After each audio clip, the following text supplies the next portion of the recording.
So over the past year, I have developed a reputation as a scoping YouTuber. And not just as a scoping YouTuber, as like one of the higher quality scoping YouTubers, because I include my footage every time I go scoping. But after all this time of scoping, it is time for me to finally reveal all my secrets, my setup, everything you need to get your picture looking awesome. Because I know I've been getting asked a lot in the comments saying, hey, how can I get my Livescope looking like yours? And I'm about to show you that today. So before we get out on the water, we're gonna start off by showing you the transducer and going from there. All right guys, so we're pretty much gonna break this video down into two different parts, a physical aspect and a software aspect, because I think it's important to go over it all because not a lot of people do that. So starting off, this right here is a Garmin 1643. The 16's overkill, guys. I do not recommend going out there and dropping a blue $1 million on this unit. I just love my Livescope systems and getting them dialed in. And we kind of went, why not? You know, we're already spending that much money. But the reason I went with this unit specifically is because it has an HDMI out, which is important for my recordings, and just because it has that saltwater screen and processor, which allows it to have that anti-glare when you're out in the bright sunlight and get that 1920 by 1080 image. Most of the Garmin units are a 900 pixel rating, I believe. And yeah, this 1920 by 1080 just lets you get that extra bit of detail that really helps you stand out. Now you don't need this. I have scoped on all sorts of different units. GPS Map 1222 was the original unit I was going to go with because it's a non-touch screen and it's pretty much built just for Livescope. So if you're getting into it and you want to get into it cheap, that's what I recommend. Or go and buy and get yourself a Bass Pro Shop bundle. Now I do suggest go with 12-inch unit. There's a big difference between the 9-inch and the 12-inch unit. And that 12-inch just helps out a lot. Now, Livescope was initially designed for a 10-inch unit, so that argument could be made. But now, let's get on over to the transducer. So, arguably, one of the most important parts about the whole making your Livescope picture perfect is how your transducer is placed. Right here's the wire. This is the back of the transducer. This is the front. It is shooting 80 feet out, or 100 feet out, or whatever you have it set to. Orientation is very important. You'll also notice that I have mine actually clicked up a notch past what is recommended. This is what's recommended. It will shoot straight out and even down a little bit, but sometimes you miss those fish that are tucked to the surface, which is why I click it back a notch, which tilts it forward, as y'all can see. And that gives me just the upper edge just a little bit. Now, obviously, each to their own. Go out there and mess around with it and see what you like. Now you will notice I do have a Dominator mount on here. It is nice if you swap between perspective mode and forward mode a lot, but I leave on in forward. Really the only reason I have this is due to the fact that I have a Quest, because the original Garmin thing mount does not actually work on a Quest because of the shaft size difference in shape. So that's the reason I have this. I actually recommend using the Garmin shaft or Garmin mount that it comes with, only because I think that gives you the best image possible for it, because I feel like sometimes if I'm at a funky angle I can't see my bait as well, but most of the time it's perfectly fine. But the one last little thing I want to point out about the transducer setup and the trolling motor itself is make sure you have it lined up with the top of your trolling motor head. This allows you to get perfect dead-on cast and see your lure every time. And if it's not pointed directly, or if it's just angled a little bit, you can sit there and mess with it and get it perfect where every cast dead on. I know that some people are going to struggle with this.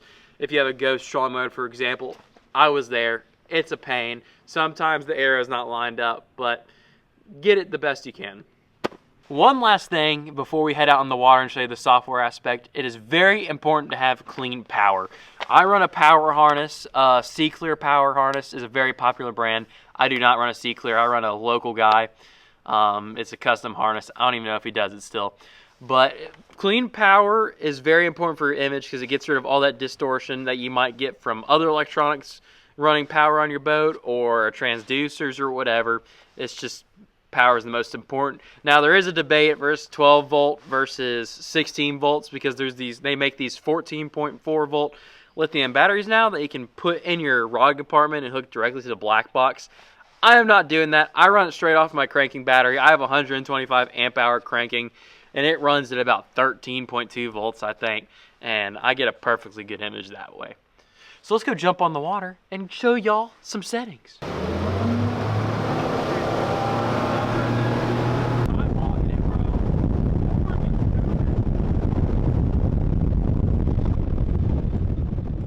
Alright guys, we are on the water now, so I'm going to walk you through all my settings on my Garmin unit and maybe even teach you a few things that you didn't know. So let's get into this.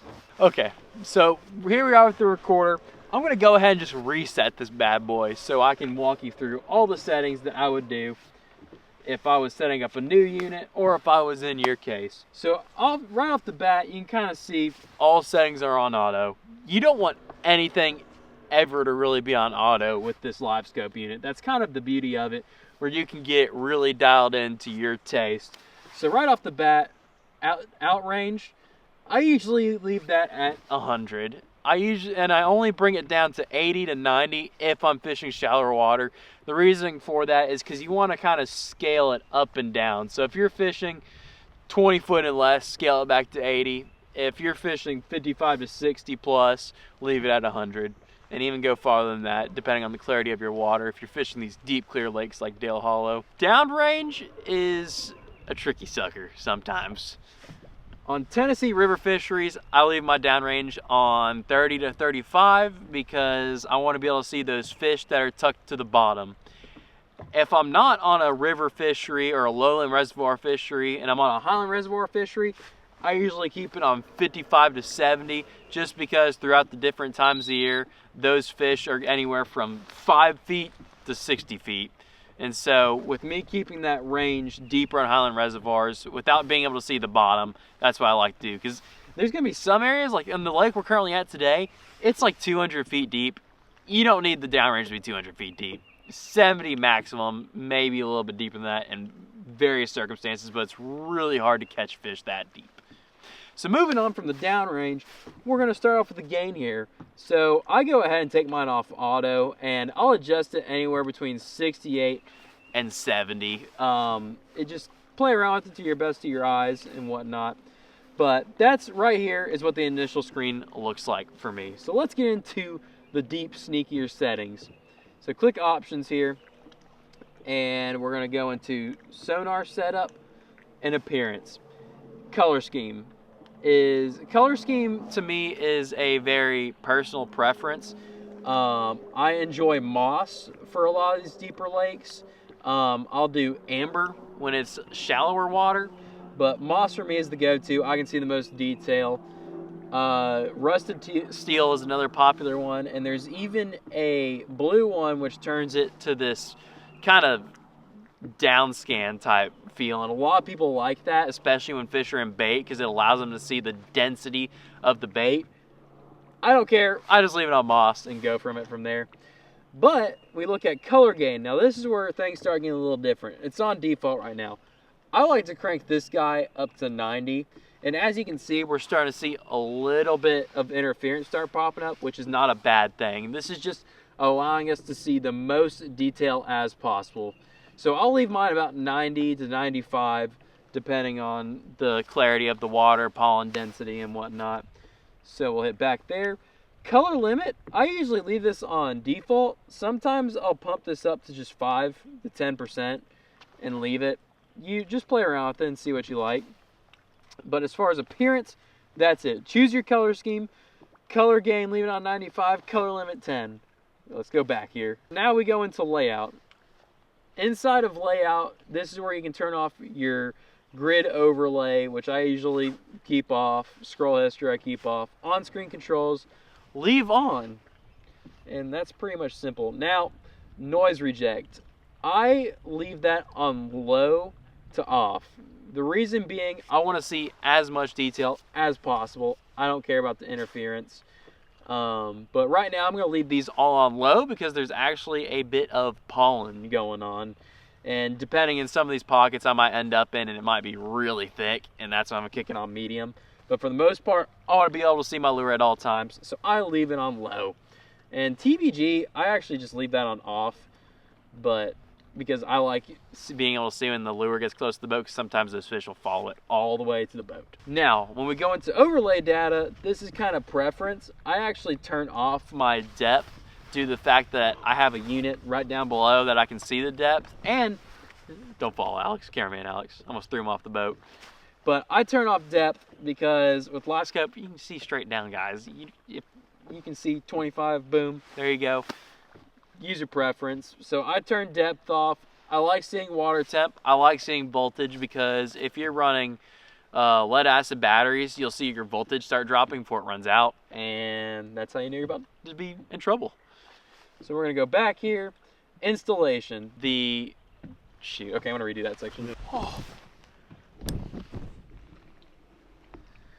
Dude, my leg is like half asleep. Okay, let's do this. Okay, guys, so arguably the most secret hush stuff, installation. In here, you can do a couple things to help get your stuff really dialed in. So install depth, arguably one of the more important things, is where your transducer is under the surface of the water. So mine is at about 2.5 feet under the water surface.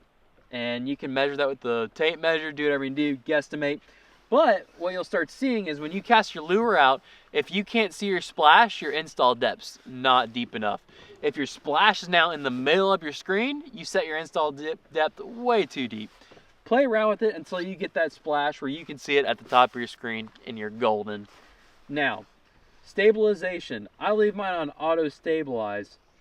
However, there are certain situations and bugs out there I know of, that some people, when they put their trolling motor 8 to 10 and start going, the screen kind of floats downwards. You can actually turn auto stabilization off and manually adjust it to fix that problem to where it's not auto adjusting out there, and that might help some of y'all that are experiencing that. And usually if you tell Garmin that, they'll actually send you a replacement, so let them know.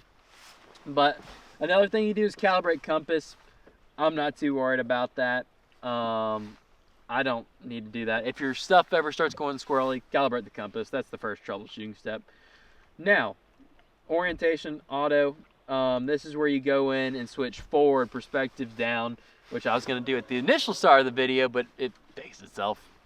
So, right here, the last setting, focus. This is a little bit of a sneaky setting. So, there's going to be times of the year where those fish are inches under the surface, and when they are, you can adjust your focus. I leave mine on auto fresh, but as y'all can kind of see, it kind of adjusts it up and down and lets you get that dialed in. But I'll leave it on auto and go from there.